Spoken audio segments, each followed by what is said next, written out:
from sunny central Virginia. Today, the smoke is back from Canada. We love Canadians. We don't love the smoke. I'm so sorry they're having all these awful fires. So I'm not going to stay out here long today. Just not healthy. But I just wanted to show a couple of things. Now we are 3 days out from the big hailstorm. I sort of picked up my bootstraps and decided I was going to go out and start replanting some things and sort of getting the garden moving along again. Today I have been pre-sprouting some Roma beans, and I'm going to make a green bean bed in the bed where the potatoes, the volunteer potatoes had been, and try to get them going. I also want to update you on a couple of things I'm not happy about. It's very buggy. I don't know if you can see all the bugs flying around me right now or not, but they're here. And one of the bugs I found today flying around was a squash vine borer. And so I know I'm probably going to have problems with that. And I'm going to have to figure out how, if anything, I can do to keep those off of my plants and to keep my squash plants going. I will be giving a tour of the garden in a couple of days. I'll do one at the beginning of the month, but you can just see a couple of areas that have been replanted. This was the parsnip area where my great niece and I planted the tomatoes about a week and a half ago, and they are doing very, very well. I have one Suyo long cucumber plant that's growing right here in this bean trellis. This is the first cucumber that's forming on this plant. I'm sure it's going to have sort of a setback with all this damage. You can see the damage here. Here's one, there's one.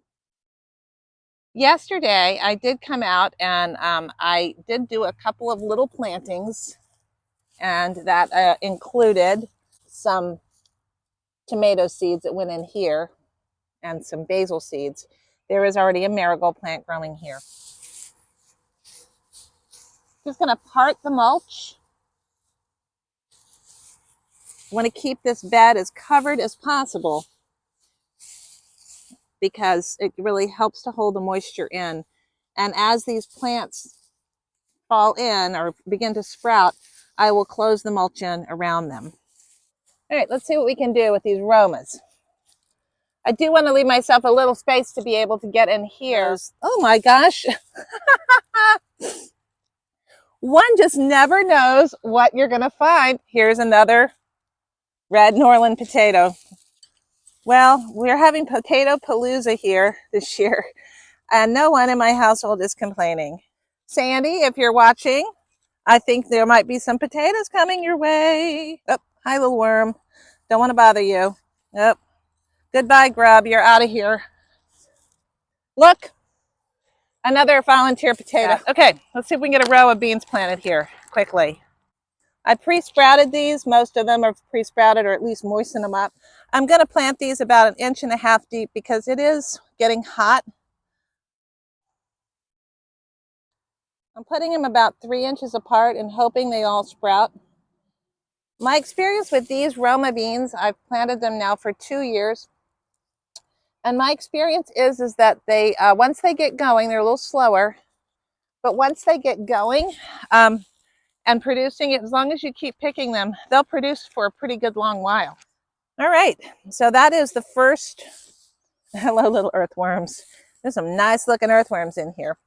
All right, so that was row number 1 of the Romas. I definitely have enough for another row right now.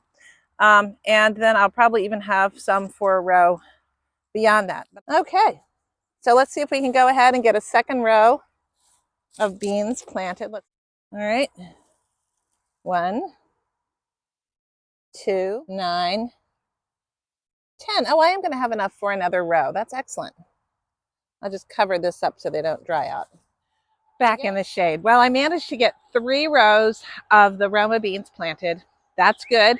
And that will hopefully start sprouting in about 7 days, 7 to 10 days. And we'll get some nice Roma beans in another, oh, I don't know, about 50 to 60 days, I think, into the summer, as we move into September. So, thanks for watching today. I hope your garden's growing well. Bye.